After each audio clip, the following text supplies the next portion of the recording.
Assalamualaikum warahmatullahi wabarakatuh. Perkenalkan, kami dari kelompok 11 akan mempresentasikan hasil diskusi kami mengenai materi kejenuhan dan transfer dalam belajar yang beranggotakan saya Ofi Muara Hafizah dengan NIM 19075185 sebagai moderator. Berikutnya adalah rekan saya Jenny Desfitri sebagai pemateri 1, pemateri 2 adalah Wulan Salwaningrum, dan pemateri 3 adalah Noviana Anwar. Baiklah, materi pertama akan dijelaskan oleh rekan saya Jenny Desfitri. Kepada Jenny, kita persilakan. Assalamualaikum warahmatullahi wabarakatuh. Perkenalkan, saya Jenny Desfitri 19075169. Baiklah, di sini saya akan menjelaskan kejenuhan dalam belajar. 1. Pengertian kejenuhan dalam belajar. Secara harfiah, arti jenuh ialah padat atau penuh, sehingga tidak mampu lagi membuat apapun selain itu. Jenuh juga dapat berarti jemu atau bosan. Dalam belajar, di samping siswa sering mengalami kelupaan, ia juga mengalami peristiwa negatif lainnya, yaitu kejenuhan dalam belajar. Peristiwa jenuh dialami seseorang siswa yang sedang dalam proses belajar dapat membuat siswa tersebut merasa telah membazirkan waktunya atau usahanya. Menurut Robert dalam Muhyiddinsyah 2012 halaman 181, kejenuhan belajar ialah rentang waktu tertentu yang digunakan untuk belajar, tetapi tidak mendatangkan hasil. Selain itu, juga ada pendapat yang mengatakan kejenuhan dalam belajar merupakan suatu kondisi mental seseorang pelajar atau mahasiswa yang mengalami kebosanan untuk melakukan aktivitas belajar yang menyebabkan motivasi belajar menurun. Nah, jika dapat disimpulkan, kejenuhan belajar adalah menurunnya kondisi mental peserta didik yang mengakibatkan rendahnya motivasi belajar, sehingga berpengaruh pada hasil belajar yang kurang memuaskan. Penyebab terjadinya kejenuhan dalam belajar, menurut Chaplin dalam Muhyiddinsyah 2012 halaman 181, kejenuhan belajar dapat melanda siswa apabila ia telah kehilangan motivasi dan kehilangan konsolidasi salah satu tingkat keterampilan tertentu sebelum siswa tersebut sampai pada tingkat keterampilannya. Nah, selain itu, kejenuhan juga dapat terjadi karena proses belajar siswa telah sampai pada batas kemampuan jasmania, karena bosan atau keletihan. Menurut Cross 1974 dalam bukunya The Physiology of Learning, dalam buku Muhyiddinsyah 2012 halaman 182, keletihan siswa dapat dikategorikan menjadi 3, yaitu keletihan indera siswa, keletihan fisik siswa, dan keletihan mental siswa. Adapun 4 faktor penyebab keletihan mental pada siswa. 1. Karena kecemasan siswa terhadap dampak negatif yang ditimbulkan oleh keletihan itu sendiri. 2. Karena kecemasan siswa terhadap standar keberhasilan bidang studi tertentu yang dianggap terlalu tinggi. Yang 3. Karena siswa berada di tengah-tengah situasi kompetitif yang ketat dan menuntut lebih banyak bekerja. Yang 4. Karena siswa mempercayai konsep kinerja akademik yang optimum, sedangkan dia sendiri menilai belajarnya sendiri hanya berdasarkan ketentuan yang ia bikin sendiri. Selanjutnya, cara mengatasi kejenuhan dalam belajar. Pertama, melakukan istirahat dan mengkonsumsi makanan dan minuman yang bergizi. Kedua, pengubahan atau penjawalan kembali jam-jam atau hari-hari belajar yang dianggap lebih mengaktifkan siswa dalam belajar. Ketiga, pengubahan atau penataan kembali lingkungan belajar. Keempat, memberikan motivasi dan stimulasi baru. Yang kelima, siswa harus berbuat nyata agar belajar lebih giat dan lebih semangat. Nah, sekian hasil materi yang dapat saya sampaikan. Saya kembalikan kepada moderator. Terima kasih kita ucapkan kepada Jenny. Baiklah, materi selanjutnya akan dijelaskan oleh Wulan Salwaningrum. Kepada Wulan, dipersilakan. Baik, terima kasih kepada moderator. Assalamualaikum warahmatullahi wabarakatuh. Perkenalkan, nama saya Wulan Salwaningrum dengan NIM 19075114. Di sini saya sebagai pemateri kedua akan menjelaskan tentang pengertian transfer dalam belajar.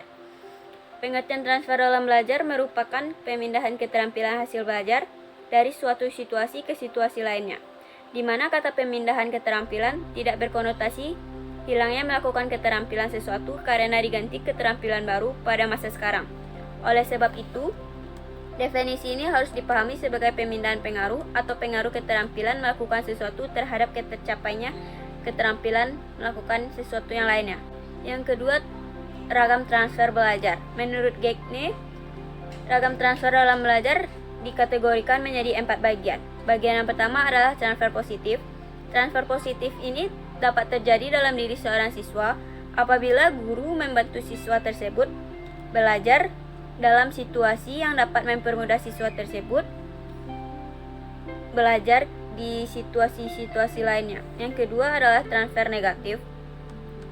Transfer negatif ini adalah transfer yang berefek buruk terhadap kegiatan belajar selanjutnya. Transfer negatif ini dapat dialami seorang siswa apabila ia belajar dalam situasi tertentu dan memiliki pengaruh merusak terhadap keterampilan atau pengetahuan yang dipelajarinya di dalam situasi yang lain. Yang ketiga, transfer vertikal. Transfer vertikal adalah transfer yang berefek baik terhadap kegiatan belajar pengetahuan atau keterampilan yang lebih tinggi. Yang keempat dan yang terakhir adalah transfer lateral. Transfer lateral yang berefek baik terhadap kegiatan pengetahuan atau keterampilan sederajat. Transfer lateral ini dapat terjadi dalam diri seorang siswa apabila ia mampu menggunakan materi yang telah dipelajarinya sebelumnya untuk mempelajari materi yang sama tingkat kerumitannya dalam situasi lainnya. Baiklah, sekian yang dapat saya jelaskan. Terima kasih, saya kembalikan kepada moderator. Assalamualaikum warahmatullahi wabarakatuh. Terima kasih kita ucapkan kepada Wulan Salwaningrum.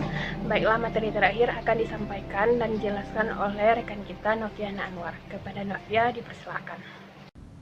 Baiklah, saya akan menjelaskan materi selanjutnya, yaitu faktor-faktor penyebab terjadinya transfer belajar. Faktor-faktor penyebab terjadinya transfer belajar terbagi menjadi 4. Yang pertama itu inteligensi, yang kedua sikap, yang ketiga materi pelajaran, dan yang terakhir yaitu sistem penyampaian guru. Inteligensi maksudnya di sini adalah individu yang lancar dan pandai, biasanya segera mampu menganalisa dan dapat melihat hubungan logis. Yang kedua sikap, maksudnya di sini ialah meskipun orang mengerti dan memahami suatu serta hubungannya dengan yang lain, tetapi pendiriannya atau kecenderungannya menolak sikap negatif, maka transfer tetap tidak akan terjadi, dan demikian sebaliknya. Yang ketiga yaitu materi pelajaran. Biasanya pada materi pelajaran yang mempunyai daerah berdekatan mudah terjadi transfer. Contohnya matematika dengan statistika, ilmu jiwa dengan sosiologi akan lebih mudah terjadi transfer.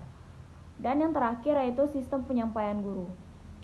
Pendidik yang senantiasa menunjukkan hubungan antara suatu pelajaran yang sedang dipelajari dengan pelajaran lain atau dengan menunjuk kehidupan yang nyata yang dialami anak, biasanya akan mudah terjadi transfer. Materi selanjutnya yaitu teori-teori dalam belajar. Yang pertama, teori disiplin ilmu atau ilmu daya. Maksud teori ini yaitu menjelaskan bahwa daya jiwa pada manusia itu dapat dilatih. Misalnya, seorang anak yang memiliki kemampuan lari, lompat, atau loncat akan menghasilkan kemampuan dalam bidang atletik. Yang kedua yaitu teori elemen identik. Maksudnya di sini ialah berpandangan bahwa transfer belajar dari suatu bidang studi ke bidang studi lain atau bidang studi sekolah ke kehidupan sehari-hari terjadi berdasarkan unsur-unsur yang sama. Misalnya antara bidang studi fisika dengan ilmu mekanika. Teori yang terakhir yaitu teori generalisasi. Teori ini bermaksud bahwa transfer belajar lebih berkaitan dengan kemampuan seseorang untuk menangkap struktur pokok. Terima kasih kita ucapkan kepada Noviana Anwar. Mungkin hanya itu penyampaian materi dan penjelasan dari kelompok kami mengenai materi kejenuhan dan transfer dalam belajar. Kami dari kelompok 11 mengucapkan terima kasih. Sekian dari kami. Assalamualaikum warahmatullahi wabarakatuh.